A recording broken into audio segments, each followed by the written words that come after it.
Shalom Bapak Ibu, Saudara, jemaat yang dikasihi Tuhan. Kita bersyukur bisa kembali beribadah walaupun secara online. Hari ini kita akan melihat tentang harta yang sejati.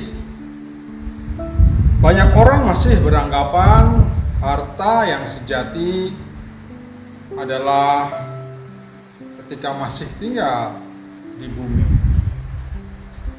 Ada unsur semangat, perlombaan, gairah untuk sebanyak mungkin mengumpulkan harta jasmani. Namun itu sifatnya sementara. Ada harta yang jauh lebih besar, yang jauh lebih berharga, namun untuk sementara tidak bisa kita lihat dan tidak bisa kita raba. Bisa kita nikmati walaupun harus dengan iman kita. Harta yang sejati itu bersifat kekal selama-lamanya. Mari kita buka di dalam Matius pasal yang ke-13 ayat 44 sampai 46. Matius 13 ayat 44. Hal kerajaan sorga itu seumpama harta yang terpendam di ladang, yang ditemukan orang lalu dipendamkannya lagi. Oleh sebab sukacitanya, pergilah ia menjual seluruh miliknya, lalu membeli ladang itu. Demikian pula hal kerajaan sorga itu seumpama seorang pedagang yang mencari mutiara yang indah. Setelah ditemukan mutiara yang sangat berharga, ia pun pergi menjual seluruh miliknya, lalu membeli mutiara itu. Ada dua kisah dalam perumpamaan ini. Yang pertama, seseorang yang menemukan harta di ladang tanpa dia sadari. Dia menemukan harta di ladang orang yang nilainya jauh lebih berharga, jauh lebih banyak daripada harta yang dia miliki saat itu. Akhirnya karena dia tahu ada harta yang lebih besar dan lebih berharga, maka dia pendamkan lagi harta itu dan dia menjual seluruh harta miliknya supaya mendapatkan ladang itu. Karena ladang itu nilainya jauh lebih mahal, lebih berharga daripada seluruh harta miliknya. Ada kandungan harta di ladang itu. Yang kedua, seorang pedagang. Kalau berbicara pedagang, tentulah orang ini tidak mau rugi. Dia berani mengambil resiko asalkan mendapatkan keuntungan. Itu sifat alami seorang pedagang. Dan dalam hidupnya, pedagang ini mencari mutiara yang indah. Saya pikir mutiara kurang lebih sama saja. Tetapi pedagang ini bukan sembarang pedagang. Dia tahu kualitas mutiara mana yang bagus dan mana yang tidak. Tetapi uniknya perumpamaan ini, pedagang itu mencari mutiara yang indah. Dan mutiara itu sangat berharga. Dalam benak saya, pedagang ini adalah pedagang yang luar biasa. Karena dia mencari mutiara, dan mutiara itu indah serta berharga. Dan ketika dia sudah menemukan dalam pencarian yang membutuhkan waktu dan mungkin tidak sedikit biaya yang dia keluarkan. Dia mendapatkan mutiara itu dan dia jual seluruh miliknya supaya mendapatkan mutiara indah itu. Bapak Ibu Saudara yang dikasihi Tuhan, dari dua perumpamaan ini hampir sama intinya. Walaupun alur ceritanya berbeda, tapi intinya kurang lebih sama, yaitu menjual harta miliknya, menukar harta miliknya untuk mendapatkan sesuatu yang lebih berharga. Hari ini kita mau belajar dua sifat harta. Kalau dalam perumpamaan itu kerajaan sorga diumpamakan seseorang yang menemukan harta di ladang dan dia membeli ladang itu, atau seorang pedagang mencari mutiara indah dan sangat berharga dan ia menjual miliknya dan membeli mutiara itu, maka ada dua sifat dari cerita tersebut mengenai harta. Dua sifat harta itu, yang pertama adalah harta itu memberikan sukacita. Harta memberi sukacita. Sekali lagi, ini bukan kaitannya dengan harta jasmani, tetapi firman Tuhan katakan hal kerajaan sorga. Berarti ini bersifat rohani, harta rohani yang memberikan sifat sukacita. Ada kegembiraan, ada kesenangan manakala menemukan harta sorgawi ini. Kenapa? Karena apa yang dia dapatkan jauh lebih besar dari apa yang dia punyai sebelumnya. Itu sifat harta sorgawi. Di dalam Kejadian pasal 45 ayat yang ke-20, Yusuf dia memberikan nasihat kepada bapak dan saudara-saudaranya. Tinggalkan semua barang-barangmu di tanah Kanaan, di tanah perjanjian. Jangan sayangkan barang-barangmu, tinggalkan semuanya. Karena apa yang kamu dapat di Mesir adalah yang terbaik. Semua milikmu yang terbaik ada di Mesir. Artinya harus ada pertukaran. Mana yang berharga dan mana yang tidak berharga. Yusuf berkata, tinggalkan barang-barangmu walaupun punya kenangan. Sedangkan di Mesir, semua barang yang terbaik menjadi milikmu. Saudara yang dikasihi Tuhan, sama dengan kita. Kita harus berani menukar barang-barang, harta, yang mana yang paling berharga dan mana yang tidak berharga. Di dalam Lukas pasal 19, dalam cerita Sakeus,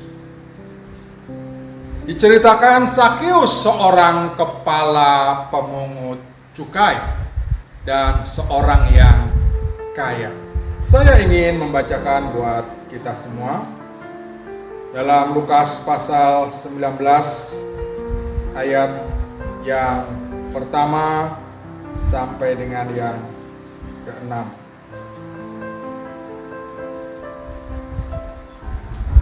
Yesus masuk ke kota Yeriko dan berjalan terus melintasi kota itu.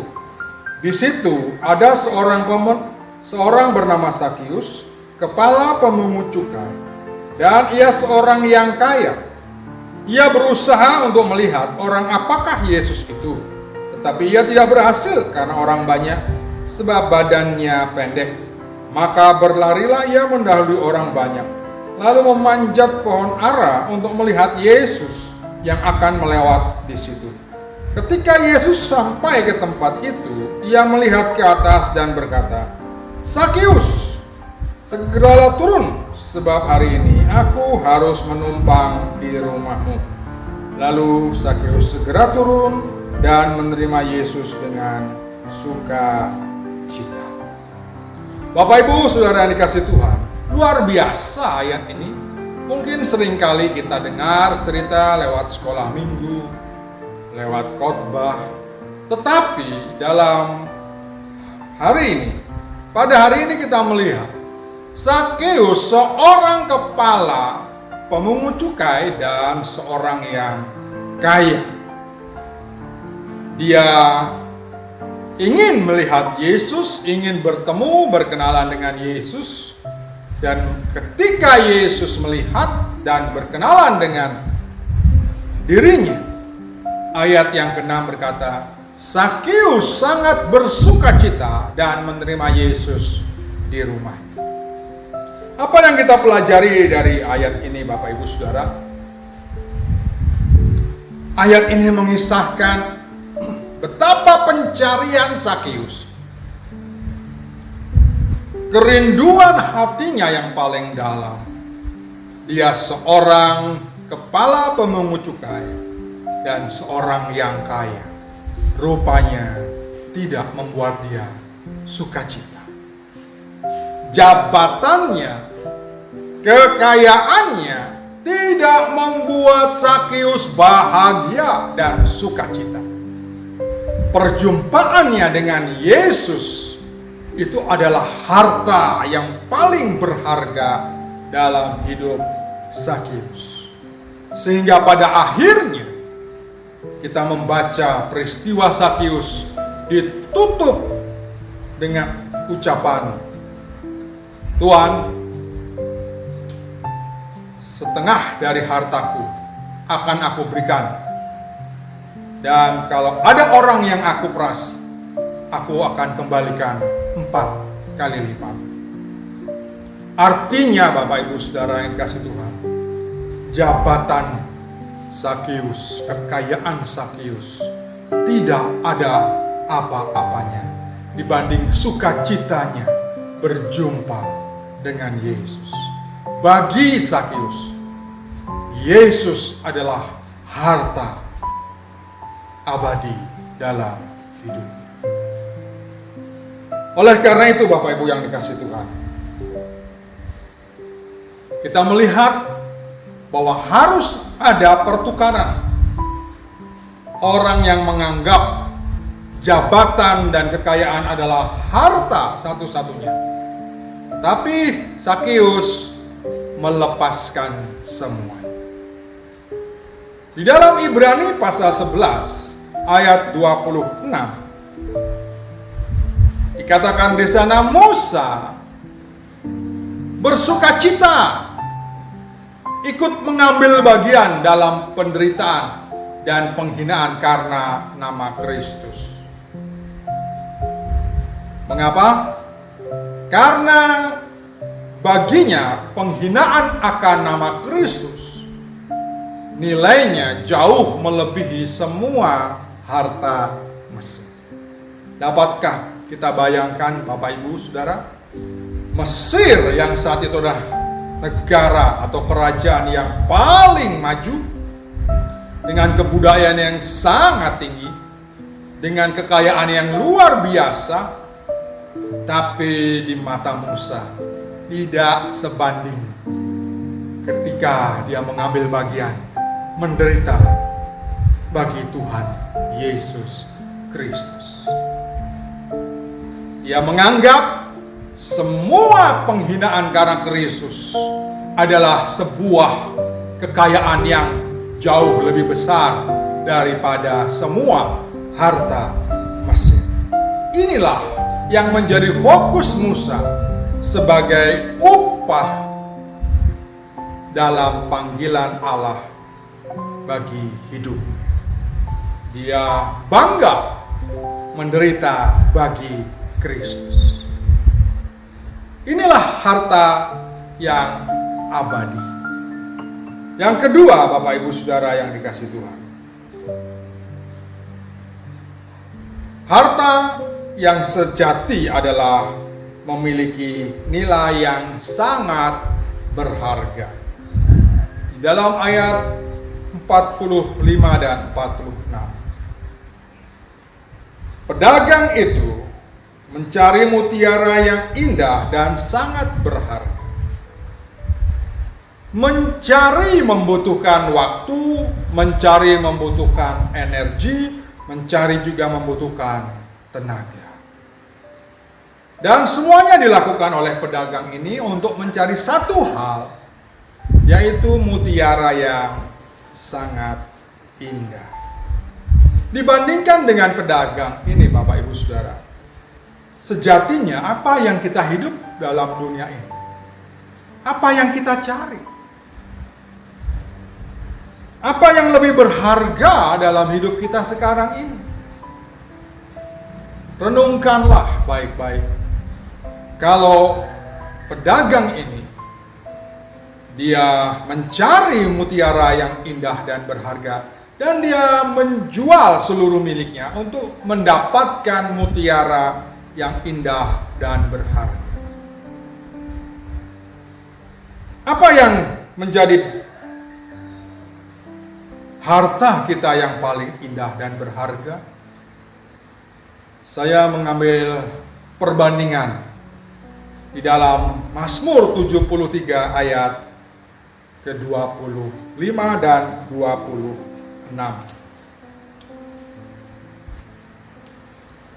Siapa gerangan ada padaku di sorga selain Engkau? Selain Engkau tidak ada yang kuingini. Sekalipun dagingku dan hatiku habis lenyap, gunung batuku dan bagianku tetaplah Allah selama-lamanya. Bagi pemazmur, tidak ada yang dia inginkan di bumi ini. Tujuan hidupnya, fokusnya, dia utarakan di dalam ayat yang ke-25 dan 20. Selain Engkau, tidak ada yang aku ingini di bumi. Sekalipun dagingku dan hatiku habis lenyap, tetaplah Allah menjadi bagianku selama-lamanya. Artinya, pemazmur, dia menjadikan Allah sebagai mutiara yang indah, mutiara yang diinginkan, yang sangat berharga. Pemazmur, kalau saja seandainya Daud yang menulis, tentu sangat luar biasa. Mengapa? Karena Daud seorang raja. Dan raja, dia memiliki segala-galanya. Baginya harta sudah dia miliki, baginya kekayaan, kedudukan, kehormatan, semuanya sudah dia miliki karena dia sebagai raja. Kalau dia berkata, tidak ada yang kuingini di bumi, berarti kekayaan Daud selama di dunia ini tidak dapat dibandingkan. Tidak ada apa-apanya dibandingkan keinginannya kepada Allah yang hidup. Saudara yang dikasihi Tuhan, harta abadi apa yang harus kita cari dan kita tukar dalam hidup kita? Harta abadi itu adalah pengenalan kita akan Kristus. Di dalam Filipi pasal yang ketiga, ayat yang ke-7 dan ke-8. Tetapi apa yang dahulu merupakan keuntungan bagiku, sekarang kuanggap rugi karena Kristus. Malahan segala sesuatu kuanggap rugi, karena pengenalan akan Kristus Yesus Tuhanku lebih mulia daripada semuanya itu.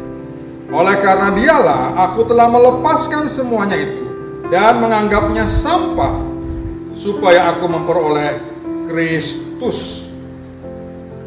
Bagi orang yang menganggap harta abadi yang sesungguhnya adalah Kristus, dia akan menukarkan segalanya yang dia miliki. Pengenalan akan Kristus sejatinya harus menjadi harta kita yang abadi. Kalau Paulus melepaskan semua kebanggaan, prestasi masa lalunya dan dia menukarkan dengan Kristus, seharusnya kita juga memiliki prinsip yang sama. Harta abadi itu adalah yang aku kehendaki, mengenal Kristus dan kuasa kebangkitannya. Mari Bapak Ibu Saudara yang kasih Tuhan, kalau pedagang itu menemukan mutiara indah dan berharga, dan dia menukar seluruh miliknya untuk mendapatkan mutiara itu, mari kita pertahankan. Karena pengenalan akan Kristus itu jauh lebih mulia dari apapun yang kita miliki sekarang ini. Amin. Tuhan Yesus memberkati.